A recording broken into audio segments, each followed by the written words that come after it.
मित्रांनो, स्वागत आहे परत एकदा तुमच्या आवडत्या चॅनल हॅलो टीचरमध्ये. जसे की तुम्हाला माहितीच आहे, न्यायालय भरतीचे जे फॉर्म आहे ते फिलअप करायला सुरुवात झालेली आहे आणि भरपूर लोकांनी ते फॉर्म फिलअप केलेले आहे. आणि त्याची जी लास्ट डेट होती ती 16 तारीख होती. तर ते 16 तारखेपर्यंतचे सर्व फॉर्म भरून झालेले आहे. ठीक आहे, तर आता आपल्याला त्याच्या संदर्भात जे प्रश्न आहे ते प्रश्नाची सिरीज सुरू करायची आपल्या चॅनलवरती फ्री ऑफ कास्ट राहणार आहे. जसे मागच्या वर्षीचे जे प्रश्न होते ते प्रश्न आपण इथे घेऊन आलेलो आहोत मागच्या वर्षीच्या पेपरचे. याच्यामध्ये जो पेपर आहे तो चपराशी आणि जो शिपाई पद आहे त्याच्याकरताचा पेपर आहे, परंतु बाकीच्या पोस्टसाठी सुद्धा हे प्रश्न फार इम्पॉर्टंट होणार आहे. तरी कोणी स्किप न करता व्हिडिओ शेवटपर्यंत बघा आणि व्हिडिओ आवडला असल्यास चॅनलला लाईक आणि सबस्क्राईब करायला विसरू नका. ठीक आहे, जेवढा पण मटेरियल मिळणार आहे आपल्याला फ्री ऑफ कास्ट मिळणार आहे आणि टेलिग्राम चॅनलची लिंक जी आहे तुम्हाला डिस्क्रिप्शन बॉक्समध्ये मिळेल, त्याला तुम्ही जॉईन व्हायला विसरू नका. त्याच्यामध्ये आम्ही फ्री ऑफ कास्ट जो आहे तो मटेरियल तुम्हाला प्रोव्हाइड करत असतो. ठीक आहे, तर चला स्टार्ट करूया. तर याच्यामध्ये पहिला क्रमांकाचा जो प्रश्न आहे, भारताच्या परराष्ट्र नीतीचे शिल्पकार म्हणून कोणाला ओळखले जाते? पर्याय क्रमांक 1 आहे पंडित नेहरू, पर्याय क्रमांक 2 आहे डॉक्टर राजेंद्र प्रसाद, पर्याय क्रमांक 3 आहे इंदिरा गांधी आणि पर्याय क्रमांक 4 आहे महात्मा गांधी. तर याचे जे योग्य उत्तर असणार आहे ते आहे पर्याय क्रमांक 1 म्हणजे पंडित नेहरू. ठीक आहे, याच्यानंतर दुसऱ्या क्रमांकाचा प्रश्न आहे, साने गुरुजींना कोणत्या पुस्तकामुळे उदंड कीर्ती मिळाली होती? तर साने गुरुजींनी जे खालील पुस्तक लिहिली त्यापैकी कोणत्या पुस्तकामुळे त्यांना जास्त प्रसिद्धी मिळाली होती, हा प्रश्न विचारला गेलेला आहे. तर याच्यामध्ये पर्याय क्रमांक 1 मध्ये प्रश्न ऑप्शन दिलेला आहे श्यामची आई, पर्याय क्रमांक 2 आहे धडपणारे मुले, पर्याय क्रमांक 3 आहे ना स्वेद ना खंत आणि पर्याय क्रमांक 4 आहे मनोबाबा. तर या दुसऱ्या क्रमांकाचे जे उत्तर असणार आहे ते पर्याय क्रमांक 1 श्यामची आई. तर साने गुरुजींना श्यामची आई या पुस्तकांमुळे उदंड कीर्ती मिळाली होती. ठीक आहे, याच्यानंतर प्रश्न क्रमांक 3 आहे, महाराष्ट्र कोणत्या भागात धरणे बांधणे शक्य नाही? महाराष्ट्रात कोणत्या भागामध्ये धरणे बांधणे शक्य नाही आहे? याच्यामध्ये पर्याय क्रमांक 1 ऑप्शन आहे मराठवाडा, पर्याय क्रमांक 2 आहे कोकण, पर्याय क्रमांक 3 आहे पश्चिम महाराष्ट्रात आणि पर्याय क्रमांक 4 आहे विदर्भ. तर महाराष्ट्रात ज्या भागात धरणे बांधणे शक्य नाही आहे त्या भागाचं नाव आहे कोकण, पर्याय क्रमांक 2 योग्य उत्तर असणार आहे. ठीक आहे, याच्यानंतर पुढचा प्रश्न आहे प्रश्न क्रमांक 4, पृथ्वीवर किती खंड व किती महासागरे आहेत? ठीक आहे, पृथ्वीवर किती खंड आणि किती महासागरे आहेत? पर्याय क्रमांक 1 आहे 7, 4, पर्याय क्रमांक 2 आहे 4, 9, पर्याय क्रमांक 3 आहे 6, 5 आणि पर्याय क्रमांक 4 आहे 7, 5. तर पृथ्वीवर किती खंड व किती महासागरे याचं जे योग्य उत्तर असणार आहे ते पर्याय क्रमांक 4 असणार आहेत, म्हणजे 7 खंड आणि 5 महासागरे सध्या पृथ्वीवर आहेत. ठीक आहे, याच्यानंतर पुढचा प्रश्न आहे प्रश्न क्रमांक 5, रिकामी जागा हा भारताने अवकाशात सोडलेला पहिला उपग्रह होय. ठीक आहे, पर्याय क्रमांक 1 मध्ये दिला आर्यभट्ट, पर्याय क्रमांक 2 मध्ये दिला स्पुटनिक, पर्याय क्रमांक 3 मध्ये दिला आहे घायजन आणि पर्याय क्रमांक 4 मध्ये दिला आहे मीर. ठीक आहे, तर भारताने आकाशात सोडलेला पहिला उपग्रह कोणता आहे? तर आर्यभट्ट. ठीक आहे, तर आर्यभट्ट हा भारताने अवकाशात सोडलेला पहिला उपग्रह आहे. याच्यानंतर पुढचा प्रश्न आहे प्रश्न क्रमांक 6, गोवा मुक्ती आंदोलनाचे नेते कोण होते? पर्याय क्रमांक 1 मध्ये दिला आहे सरदार वल्लभभाई पटेल, पर्याय क्रमांक 2 अरुणा आसफअल्ली, पर्याय क्रमांक 3 आहे राम मनोहर लोहिया आणि पर्याय क्रमांक 4 आहे नानासाहेब गोरे. तर गोवा मुक्ती आंदोलनाचे जे नेते होते ते होते राम मनोहर लोहिया. ठीक आहे, तर योग्य उत्तर असणार पर्याय क्रमांक 3. याच्यानंतर पुढचा प्रश्न आहे, भारतीय दूरदर्शनाद्वारे प्रसारित होणारे कार्यक्रम किती टक्के लोकसंख्येपर्यंत पोहोचतात? ऑप्शन क्रमांक 1 मध्ये दिला आहे 70%, ऑप्शन क्रमांक 2 मध्ये दिला आहे 80%, ऑप्शन क्रमांक 3 मध्ये दिला आहे 90% आणि ऑप्शन क्रमांक 4 मध्ये दिला आहे 100%. तर भारतीय दूरदर्शनवर प्रसारित होणारे जे कार्यक्रम आहे ते 70% लोकांपर्यंत पोहोचत असतात. याचे जे उत्तर असणार आहे ते पर्याय क्रमांक 1 70%. ठीक आहे, याच्यानंतर पुढचा प्रश्न आहे, मनुष्याने खालीलपैकी कोणत्या धातूचा उपयोग सर्वप्रथम केला? तर याच्यामध्ये पर्याय क्रमांक 1 आहे सुवर्ण, पर्याय क्रमांक 2 आहे चांदी, पर्याय क्रमांक 3 आहे लोह आणि पर्याय क्रमांक 4 आहे तांबे.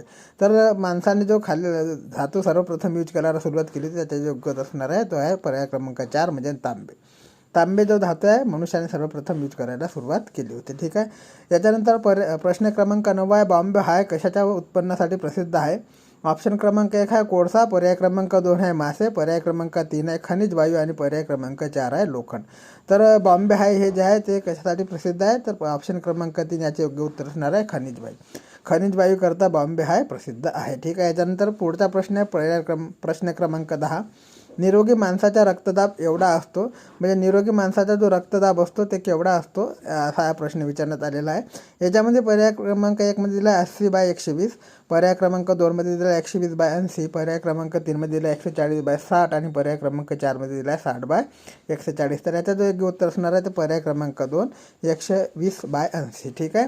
याच्यानंतर पुढचा प्रश्न आहे प्रश्न क्रमांक 11. हाडांच्या वाढीसाठी कोणते जीवनसत्व आवश्यक असते? ऑप्शन नंबर 1 मध्ये दिला आहे अ, ऑप्शन नंबर 2 मध्ये दिला आहे ब, ऑप्शन नंबर 3 मध्ये दिला आहे क आणि ऑप्शन नंबर 4 मध्ये दिला आहे ड. तर हाडांच्या वाढीसाठी जे जीवनसत्व आवश्यक असते ते ड जीवनसत्व आवश्यक. म्हणजे याचा जे उत्तर असणार आहे पर्याय क्रमांक 4 योग्य उत्तर असणार आहे. याच्यानंतर पुढचा प्रश्न आहे पुणे करार महात्मा गांधी व यांच्यात झाला होता. तर पुणे करार जो होता कोणाकोणात झाला होता? ऑप्शन नंबर 1 मध्ये दिला doctor Babasaheb Ambedkar, option number 2 मध्ये दिला लॉर्ड आर्विन, ऑप्शन नंबर 3 मध्ये दिला बॅरिस्टर जिना आणि ऑप्शन नंबर 4 मध्ये दिला आहे पंडित नेहरू. तर पुणे करार जो झाला होता तो महात्मा गांधी व डॉक्टर बाबासाहेब आंबेडकर यांच्यामध्ये झाला होता. ठीक आहे. प्रश्न क्रमांक 12चे जे उत्तर असणार आहे ते पर्याय क्रमांक 1 असणार आहे. त्याच्यानंतर भारताची प्रमाणवेळ कोणत्या ठिकाणावरून निश्चित केली जाते? तर भारताची जी प्रमाणवेळ आहे ते कोणत्या ठिकाणाहून निश्चित केले जाते? तर पर्याय क्रमांक 1 मध्ये दिला अलाहाबाद, पर्याय क्रमांक 2 मध्ये जबलपूर, पर्याय क्रमांक 3 मध्ये दिल्ली आणि पर्याय क्रमांक 4 मध्ये जयपूर. तर याचं जे योग्य उत्तर असणार आहे ते पर्याय क्रमांक 1 असणार आहे, म्हणजे अलाहाबाद असणार आहे. ठीक आहे. भारताची जी प्रमाण वेळ आहे ती अलाहाबाद या ठिकाणाहून निश्चित केली जाते. याच्यानंतर पुढचा प्रश्न आहे प्रश्न क्रमांक 14.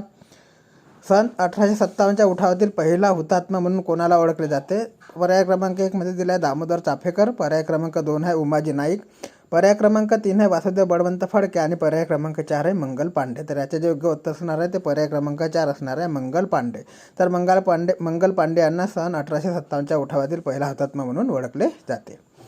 याच्यानंतर पुढचा प्रश्न आहे प्रश्न क्रमांक 15. भारताच्या पहिल्या वित्त आयोगाची स्थापना केव्हा झाली?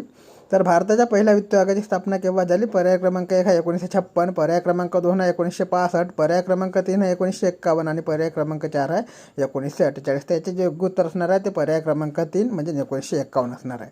तर 1951 मध्ये भारताच्या पहिल्या वित्त आयोगाची स्थापना करण्यात आली होती. ठीक आहे. याच्यानंतर पुढचा प्रश्न आहे प्रश्न क्रमांक 16.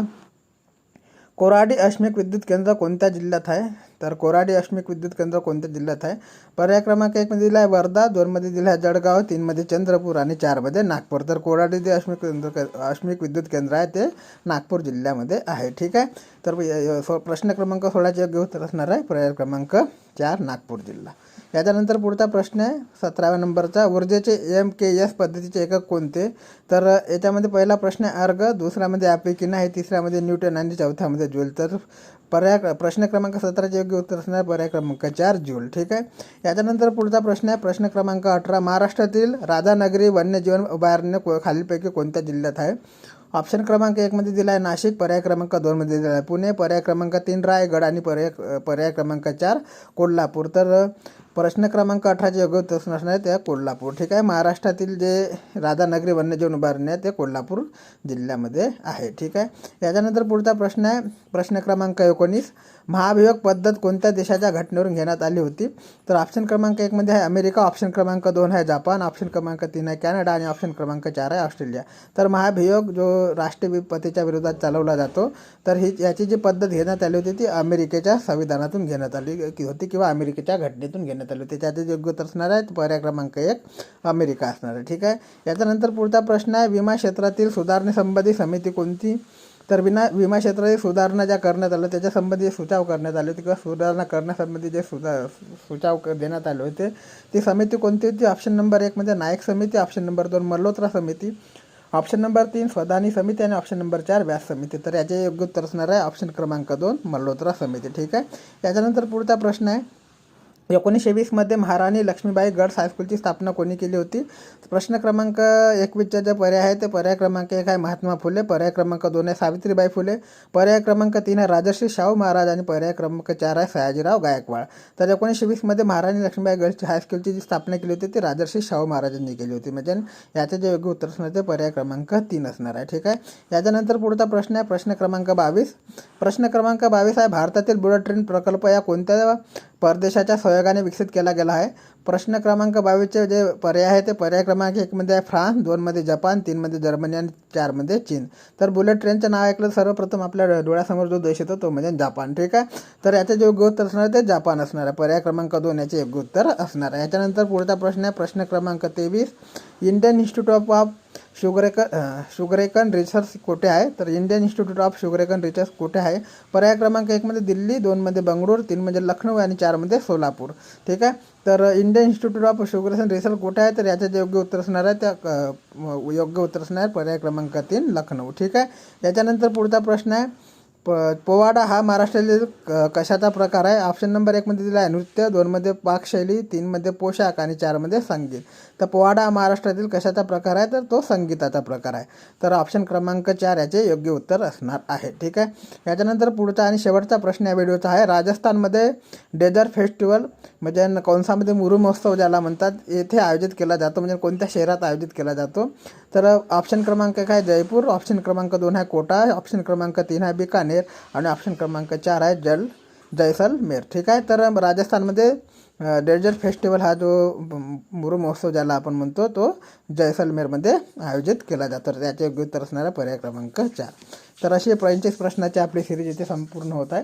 याच्यानंतर पुढचे जे प्रश्न आपण पुढच्या व्हिडिओमध्ये घेऊन येणार आहोत. तरी तुम्ही चॅनलला नवीन असाल तर प्लीज चॅनलला सबस्क्राईब करायला विसरू नका. ठीक आहे, आणि याच्यानंतरचे जे तुम्हाला प्रश्न स्क्रीनवर दिसत असेल ते पुढच्या व्हिडिओमध्ये आपण घेऊन येणार आहोत. ठीक आहे, तर तुम्ही चॅनलला नवीन असाल प्लीज सबस्क्राईब करा, बेल आयकॉनला क्लिक करा आणि मित्रांना शेअर करायला विसरू नका. जय हिंद, जय महाराष्ट्र. मित्रांनो, मागचा जो व्हिडिओ आपण बघितला होता त्याच्यामध्ये 25 प्रश्न कवर केलेले होते. 5 प्रश्न आपले राहिलेले होते. तर ते 5 प्रश्न मी तुम्हाला या व्हिडिओमध्ये देत आहे आणि हा व्हिडिओ जो आहे 30 प्रश्नाचा बनवत आहे. तर मागच्या व्हिडिओचा जो आखरीचा प्रश्न होता तो होता प्रश्न क्रमांक 25.